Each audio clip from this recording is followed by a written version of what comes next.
하나님의 말씀 사사기 20장 8절부터 28절까지 말씀, 저와 여러분이 교독으로 읽고 28절 마지막 절을 함께 읽도록 하겠습니다. 모든 백성이 일제히 일어나 이르되 우리가 한 사람도 자기 장막으로 돌아가지 말며 한 사람도 자기 집으로 들어가지 말고 우리가 이제 기브아 사람에게 이렇게 행하리니 곧 제비를 뽑아서 그들을 치되 우리가 이스라엘 모든 지파 중에서 100명의 10명, 1000명의 100명, 10,000명의 1000명을 뽑아 그 백성을 위하여 양식을 준비하고 그들에게 베냐민의 기브아에 가서 그 무리가 이스라엘 중에서 망령된 일을 행한 대로 징계하게 하리라 하니라. 이와 같이 이스라엘 모든 사람이 하나같이 합심하여 그 성읍을 치려고 모였더라. 이스라엘 지파들이 베냐민 온 지파의 사람들을 보내어 두루 다니며 이르기를 너희 중에서 생긴 이 악행이 어찌 됨이냐. 그런즉 이제 기브아 사람들 곧 그 불량배들을 우리에게 넘겨주어서 우리가 그들을 죽여 이스라엘 중에서 이 악을 제거하여 버리게 하라 하나 베냐민 자손이 그들의 형제 이스라엘 자손의 말을 듣지 아니하고 도리어 성읍들로부터 기브아에 모이고 나가서 이스라엘 자손과 싸우고자 하니라. 그때 그 성읍들로부터 나온 베냐민 자손의 수는 칼을 빼는 자가 모두 26,000명이요 그 외에 기브아 주민 중 택한 자가 700명인데 이 모든 백성 중에서 택한 700명은 다 왼손잡이라 물매로 돌을 던지면 조금도 틀림이 없는 자들이더라. 베냐민 자손 외에 이스라엘 사람으로서 칼을 빼는 자의 수는 40만 명이니 다 전사라.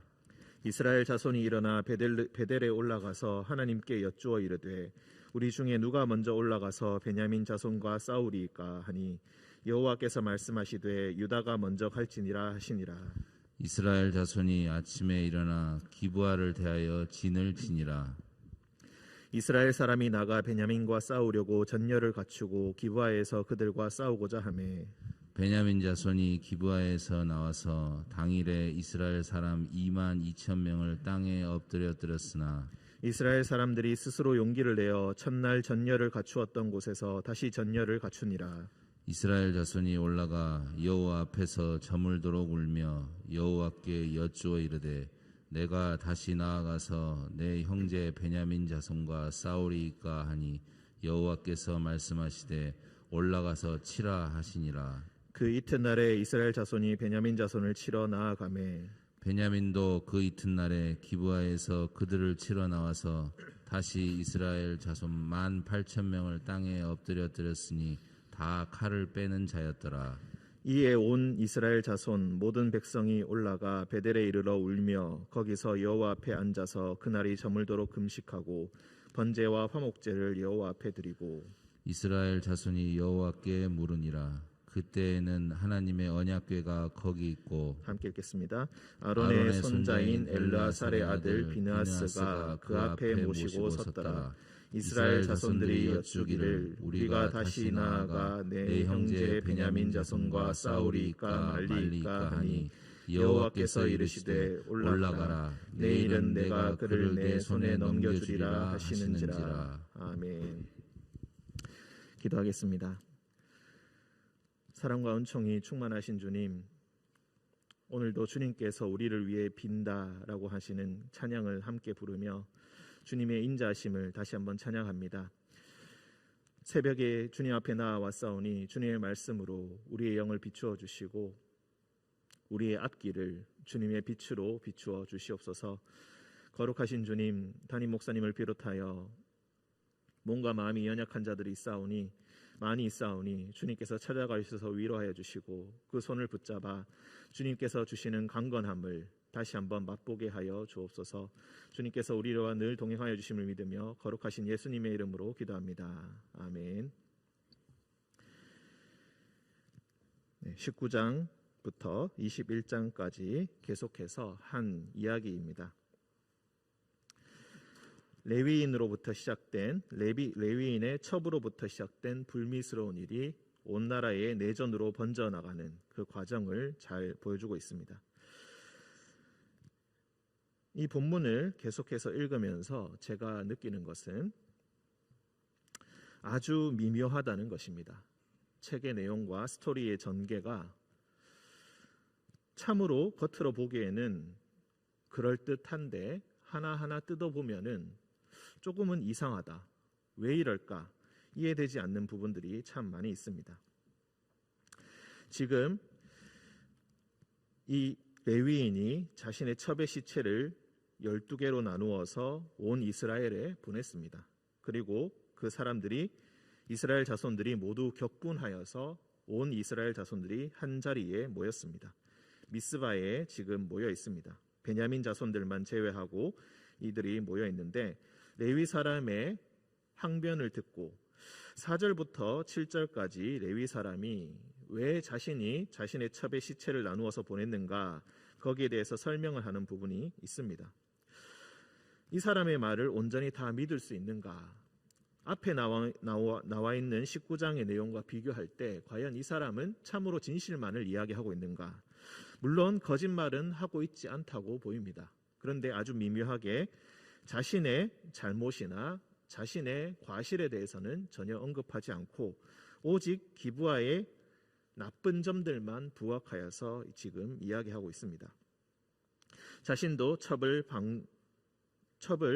그냥 내버려 두었고 어쩌면은 간접적으로 그 죄악에 참여했다고도 볼 수가 있는데 오직 그 사람들이 잘못하여서 우리가 온 이스라엘 자손들에게 그것을 알리게 되고 그것으로 말미암아 이 기브아 사람들에게 베냐민 자손을 대적하여서 전쟁을 일으키게 되었다는 것입니다. 8절에 보시면은 모든 백성이 일제히 일어나 이르되 우리가 한 사람도 자기 장막으로 돌아가지 말며 한 사람도 자기 집으로 들어가지 말고 우리가 이제 기브아 사람에게 이렇게 행하리니 곧 제비를 뽑아서 그들을 치되. 사사기에서 온 이스라엘 자손들이 모여서 전쟁을 수행한다. 함께 한자리에 모여서 어떤 일에 대해서 결단을 한다. 이런 장면이 지금 처음 나오고 있습니다. 예전에 드보라가 그리고 바락이 전쟁을 수행하자라고 했을 때 북쪽에 있는 몇몇 개의 지파가 모여서 4만 명의 사람들이 모여서 전쟁을 수행하였고 그 가운데 전쟁을 수행하지 않고 그 명령을 무시한 지파들에 대한 저주가 5장의 내용에 나오는 것을 우리가 살펴본 바가 있습니다. 그런데 외부의 대적들, 마땅히 하나님의 명령을 받아서 선지자가 일어나게 되었고 그리고 장군이 일어나서 그들과 전쟁을 수행하자 했을 때는 그때조차도 다 모이지 않았는데 내부에 이런 일이 일어나게 되었을 때, 즉 기브아 베냐민 지파에 이런 잘못된 점이 생겨나게 되었을 때 갑자기 온 이스라엘이 격분을 하여서 함께 모이는 이 장면이 참으로 옳은 듯하나 왜 이렇게까지 해야 할까라는 생각이 들 정도로 우리에게 의아함을 안겨줍니다. 온 이스라엘 자손이 모여서 격분하여서 전쟁을 할 만큼 그렇게 아주 심각한 사안인가, 이렇게 생각할 수도 있겠습니다. 이렇게 온 이스라엘 자손들이 모여서 결단을 합니다. 이제 기브아 사람들을 치자. 100명 중에 10절, 100명 중에 10명, 1000명 중에 100명, 만 명에 1000명, 즉 10%의 사람이 양식을 준비하고 군량을 조달하고 나머지 사람은 다 가서 전쟁을 하자. 모인 사람의 숫자가 총 40만 명이라고 했습니다. 17절에 보시면은 베냐민 자손 외에 이스라엘 사람으로서 칼을 빼는 자의 수는 40만 명이다. 그냥 40만 명이 아니라 칼을 뺄 수 있는 자, 즉 전쟁을 수행할 수 있는 장정, 남자들만 40만 명이 모였다라고 했습니다. 이 일에 어마어마한 사람들의 숫자가 동원되었습니다. 즉 그래서 이 중에 10%가 군량을 조달하고 나머지 사람은 전부 다 전쟁에 투입하게 된다. 한 지파를 치기 위해서 이렇게 많은 사람들이 모이게 되었다. 그들에게 베냐민의 기브아에 가서 그 무리가 이스라엘 중에서 망령된 일, 앞서 19장에서 해석을 할 때 이 망령된 일이라는 것은 성적인 범죄를 이야기한다고 했습니다. 이런 특수한 성적인 범죄, 그것을 행한 대로 징계하게 하리라. 이와 같이 이스라엘 모든 사람이 하나같이 합심하였다. 그 성읍을 치려고 모였더라. 하나님께서 외부의 대적, 자신을 압제하는 외부의 대적과 전쟁을 하라라고 선포하셨을 때는 이렇게까지 한 마음으로 모이지 않았는데, 모든 사람이 한 사람이 된 것처럼 한 마음과 한 뜻으로 모인 적이 없었는데 내부의 일에 대해서는 이렇게 한다. 참으로 씁쓸한 일이 아닐 수가 없습니다. 12절 이스라엘 지파들이 베냐민 온 지파의 사람들을 두루 다니며 이르기를 너희 중에서 생긴 이 악행이 어찌 됨이냐. 미리 경고를 하고 있습니다. 사람들을 보내어서. 그러면서 처음에는 이 13절에 아주 이성적으로 해결을 하려고 합니다. 기브아 사람들 곧 그 불량배들을 우리에게 넘겨주어라. 자, 모두가 전쟁할 필요가 뭐가 있겠느냐. 그러니 너희 중에서 잘못된 일을 했던 그 불량배들만, 그 사탄의 자식들만 우리에게 넘겨주어라. 그리하면은 우리가 그들에게 벌을 주겠다. 그리고 이스라엘 중에서 악을 제거하여 버리겠다. 하지만 베냐민 자손은 이스라엘 자손들의 형제의 말을 전혀 듣지 아니하였다. 도리어 성읍들로부터 기브아에 모이게 되었고 나가서 이스라엘 자손과 싸우고자 하였다. 마땅히 그들의 잘못이라 인정하지 아니하고 권명과 권고를 듣지 아니하고 오히려 싸우려고 전쟁을 하려고 나오게 되었다. 이스라엘 자손들이 모인다는 것을 3절에 보시면은 이스라엘 자손이 미스바에 올라간 것을 베냐민 자손이 들었다라고 되어 있습니다. 아마 처음 듣는 순간부터 어쩌면 베냐민 자손들은 결단하고 있었을지도 모르겠습니다. 훨씬 나중에 이야기이긴 합니다만은 이 베냐민 자손이 지금 차지하고 있는 이 기브아를 중심한 이 땅에서 유다의, 그러니까 이스라엘의 전체 총 45%의 인구가 모여서 살게 되고 총 생산의 80%가 이곳에서 나왔다 하는 그런 연구가 있습니다. 그러니까 이 땅이 아주 노른자위의 땅이라고 할 수가 있고 핵심의 땅이라고 볼 수가 있겠습니다. 그리하여서 베냐민 자손은 어쩌면 자신감이 있었을 것이고 어쩌면 자신의 형제들이 그것을 약탈하러 오는 것이 아닌가 그렇게 경계를 하고 경제적인 동기를 가지고 어쩌면 전쟁을 준비했을지도 모른다. 윤리적인 잘못, 그런 자각이 전혀 없이 그저 형제들마저도 나의 것을 뺏으려고 한다면은 곧 나의 적이 될 것이다. 전쟁을 불사하겠다라는 그런 자세로 지금 임하고 있는 것입니다. 그래서 그때 그 성읍들로부터 나온 베냐민 자손의 수는 모두 26,000명, 즉 전쟁을 수행할 수 있는 남자만 26,000명이고 그리고 그 가운데 특수부대가 있는데 700명에 달하는 사람이다. 모두 왼손잡이고 돌을 던지면 조금도 틀림이 없다. 우리가 두 번째 사사라고 일컫는 에훗이라는 사람이 있습니다. 그 사람도 베냐민 자손이고 왼손잡이다라는 기록이 있습니다. 그 사람을 생각나게 하는 그런 장면입니다. 베냐민 자손 중에서도 특별히 왼손잡이들이 많았고 그리고 특별한 능력을 전쟁을 수행할 수 있는 그런 뛰어난 사람들이 있는 그런 부대였다. 그리고 그 사람들은 아주 특별한 스페셜리스트들이었다. 우리가 그렇게 생각할 수가 있겠습니다. 베냐민 자손 외에 이스라엘 사람으로서 칼을 빼는 자의 수는 40만 명이다.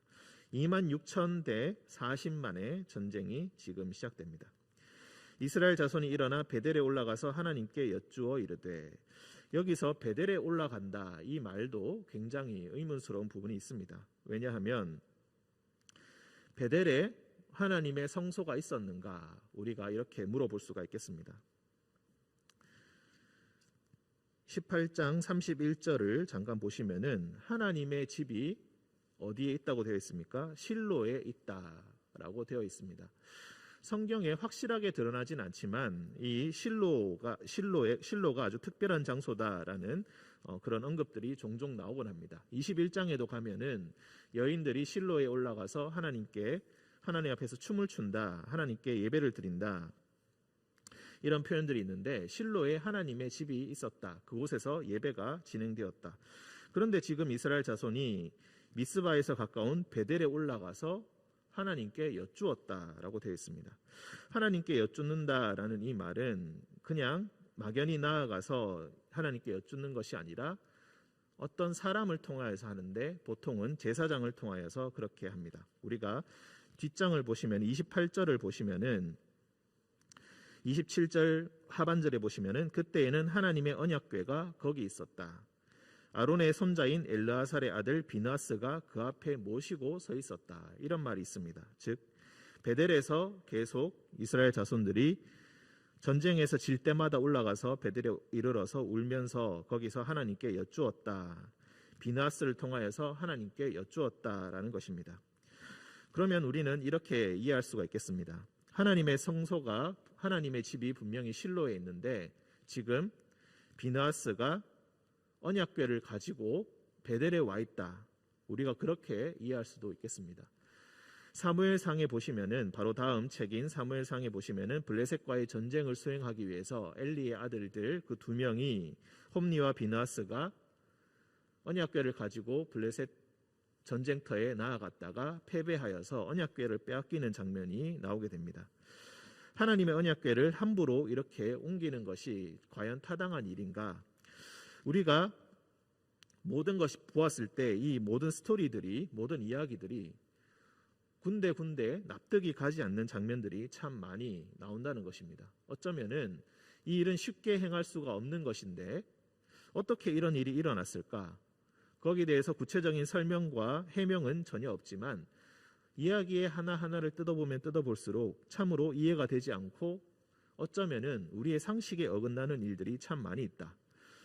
겉으로 쭉 읽어 나갔을 때는 그럴 수 있지, 그렇게 전개될 수 있지라고 우리가 이해할 수 있겠습니다만은 하나하나 뜯어보면은 결국 잘못된 일들만 가득하였고 그리고 그 결과는 참으로 참혹한 것이었다. 한 명의 레위인의 여인이 죽었는데 그 결과로 내전이 일어나게 되었고 오히려 수많은 사람들, 베냐민 지파와 길랏 야베스 사람들이 엄청나게 많이 죽어나가게 되었고 이스라엘 자손도 결국 4만 명에 달하는 전사자가 생겨나게 되었다. 베냐민 자손도 마찬가지로 2만 5천에 달하는 사람이 전사하게 되었다. 오히려 더 많은 사람이 죽게 되고 또 더 많은 실로에 올라가던 그 여인들마저도 함께 고통을 당하게 되는 그런 장면을 우리가 보게 됩니다. 왜 삶에서 이런 결과가 일어나게 되는가? 왜 겉으로 보기에는 큰 잘못이 없어 보이는데 내가 내 인생을 살아가면서 내가 그렇게까지 잘못한 것이 없어 보이고 나는 나 나름대로 성실하게 살아오고 어떤 일을 진행하게 될 때에 분명히 합리적으로 그리고 하나님께 물어가면서 진행하였는데 왜 잘못된 결과가 나오는가? 왜 우리가 손댈 수 없을 만큼 걷잡을 수 없는 결과가 우리의 가운데 일어나게 되는가? 그런 것들을 우리가 묵상해 볼 때 오늘 말씀이 우리에게 어느 정도 빛을 비추어 준다고 그렇게 생각하고 있습니다. 자, 18절 이스라엘 자손이 일어나 베델에 올라가서 하나님께 여쭙습니다. 우리 중에 누가 먼저 올라가서 베냐민 자손과 싸우리까? 여호와께서 말씀하시니 유다가 먼저 갈지니라. 유다가 먼저 가야 한다라는 대답 외에 아무것도 나오지 않습니다. 우리가 오늘 읽었던 이 본문에서 3번 하나님께 여쭙게 되는데 마지막에서만 내가 그들을 내 손에 붙여줄 것이다. 즉 승리하게 해줄 것이다 라는 약속이 나오고 첫 번째, 두 번째는 아무 말도 아무런 그런 단서 없이 그냥 올라가라, 싸워라, 유다가 먼저 올라가라 이렇게 이야기합니다. 처음에 1장에서 가나안과의 전쟁을 수행하게 여호수아가 죽고 난 이후에 전쟁을 수행할 때 누가 먼저 올라가서 싸우리까? 유다 자손이 물었을 때에 너희가 먼저 올라가라 라고 했던 하나님의 응답이 다시 한번 생각나는 순간입니다. 사실 이 레위인의 첩이 유다 베들레헴 사람이라고 했습니다. 그래서 유다 베들레헴 사람이기 때문에 유다가 먼저 올라가는 것이 어쩌면은 참 정당한 일일 것이고 이치에 맞는 일이라고 우리가 이해할 수도 있겠습니다. 그런데 우리가 또 잘 보시면은 유다가 분명히 먼저 올라가라라고 했습니다. 19절을 보시면은 이스라엘 자손이 아침에 일어나 기브아에 대하여 진을 쳤다. 이스라엘 사람이 나가서 베냐민과 싸우려고 전열을 갖추었다. 유다 자손이 먼저 나아가서 싸웠다라는 기록이 없습니다.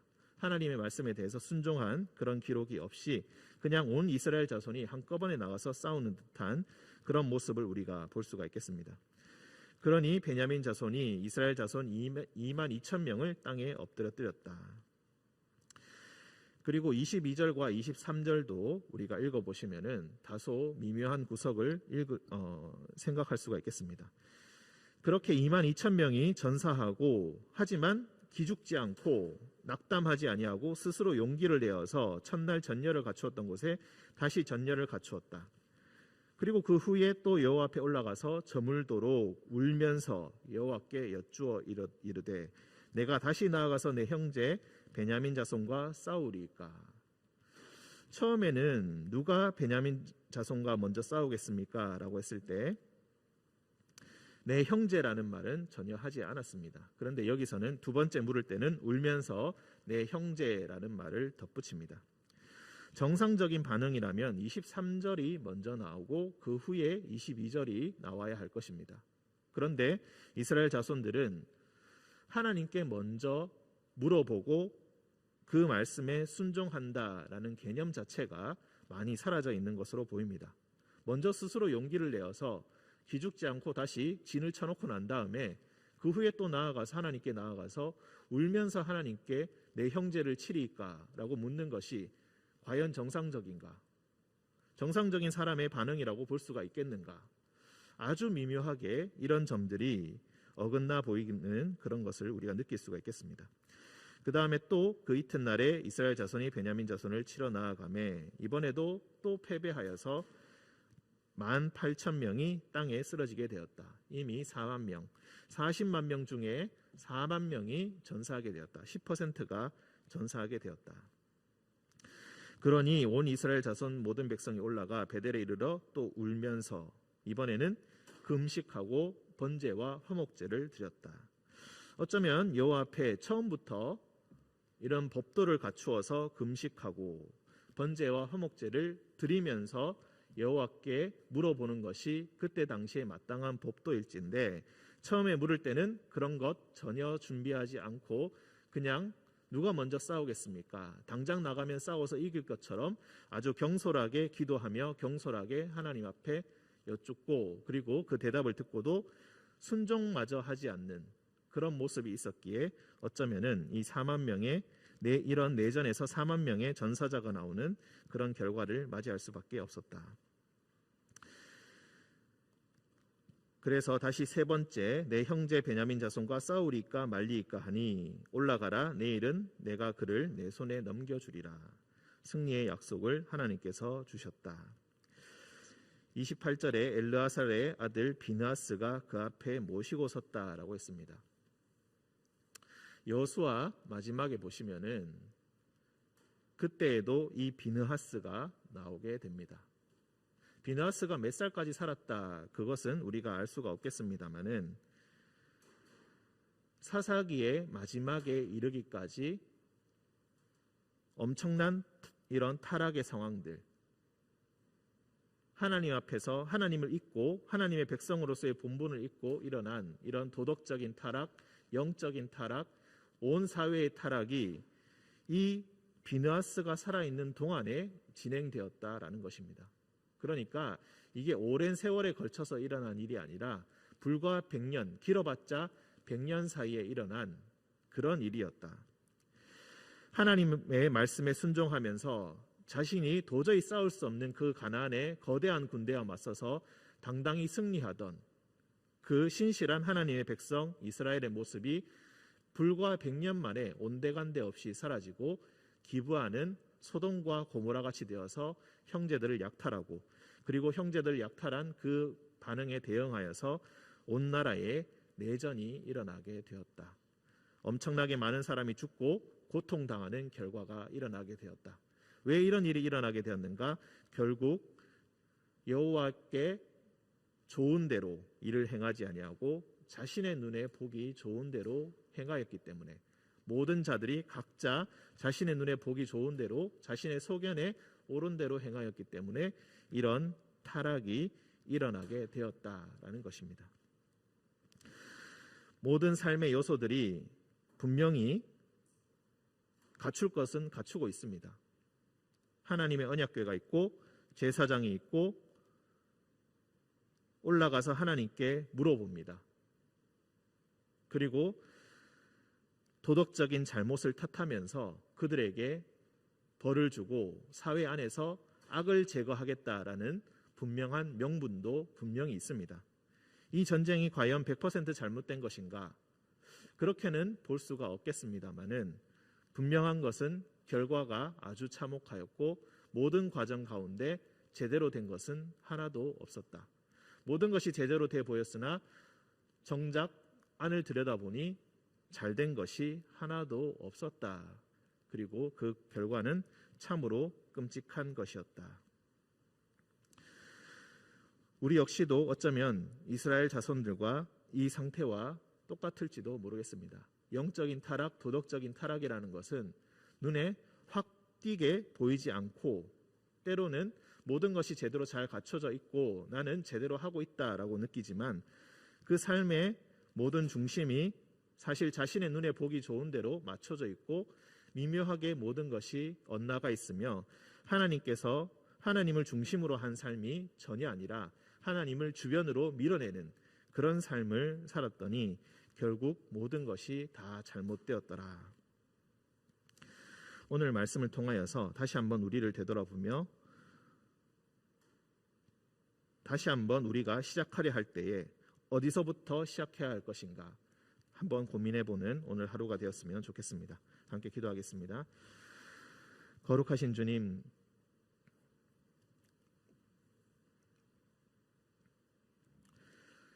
어디서부터 잘못되었는지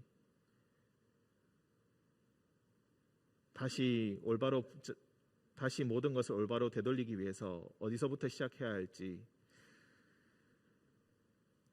잘 모를 때가 있습니다. 걷잡을 수 없는 타락의 이 흐름에서 벗어나지 못하고 우리의 삶이 때로는 거기에 휩쓸려가며 하나님께 부르짖으나 제대로 부르짖지 아니하고 하나님께서 말씀하시나 하나님의 말씀을 듣지 아니하고 형제들이 말하나 형제들의 말을 듣지 않는 오직 자신의 눈에 보기 좋은 대로 행하는 이 모습들 가운데서 결국 걷잡을 수 없는 사회 전체의 타락이 진행되는 것을 보게 됩니다. 사랑의 주님, 새벽마다 주님의 말씀이 우리를 비추어 주기를 원하며 주님 앞에 나와 기도와 말씀으로 하루를 시작하는 우리에게 주님 다시 시작할 수 있는 그 부분을 다시 한번 알려주시고 주님 말씀에 철저히 순종하며 다시 주님께로 나아가는 하나님의 백성이 되게 하여 주옵소서. 사회를 위해서 나라를 위해서 기도하오니 주님 이 타락의 물결이 더 이상 흐르지 않게 하시고 다시 한번 하나님의 신실한 백성으로서 세움받는 먼저 우리가 되게 하시고 또한 나중에 우리 모든 나라가 되게 하여 주옵소서. 주님께서 우리와 늘 동행하여 주심을 믿으며 거룩하신 예수님의 이름으로 기도합니다. 아멘.